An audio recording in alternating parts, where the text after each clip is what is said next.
এখানে আল্লাহ তাআলা বলতেছেন হিংসুকের অনিষ্ট থেকে তোমরা দূরে থাকো।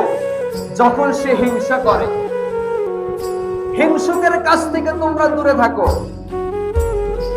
এই আয়াতে আল্লাহ তাআলা আমাদের হিংসুকের অনিষ্ট থেকে আশ্রয় চাইতে শিক্ষা দিয়েছেন।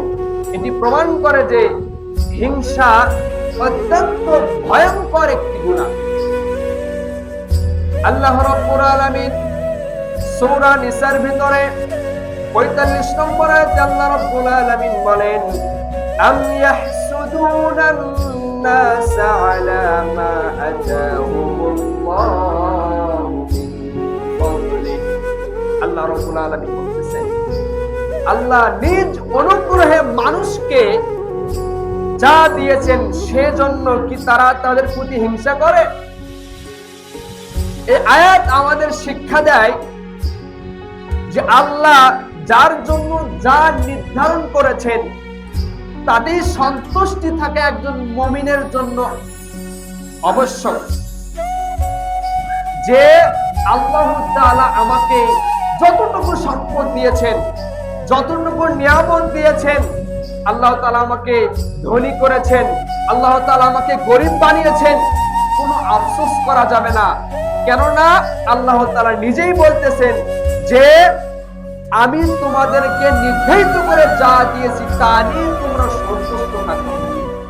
কারণ এটা হচ্ছে মুমিনের বৈশিষ্ট্য। আর যারা মুমিন না, মুমিন না, ঈমানদার না, তারা আল্লাহ তাআলার নিয়ামত পাওয়ার পর সন্তুষ্ট না। কেন সন্তুষ্ট না? আমার ভাইকে আল্লাহ রাব্বুল আলামিন কোটিপতি বানিয়েছেন, সম্পদশালী বানিয়েছেন, আর আমাকে আল্লাহ তাআলা এতটাই দরিদ্র বানিয়েছেন, গরিব বানিয়েছেন, আমার হিংসা হয় তাকে দেখে। এই রকম হিংসা বিদ্বেষ মনে রাখা যাবে না, অন্তরের মধ্যে পোষণ করা যাবে না। কেননা হাদিসের আলোকে রাসূলুল্লাহ সাল্লাল্লাহু আলাইহি ওয়াসাল্লাম বলতেছেন, তোমরা হিংসা থেকে বেঁচে থাকো, কারণ হিংসা নেক আমলকে নষ্ট করে দেয়।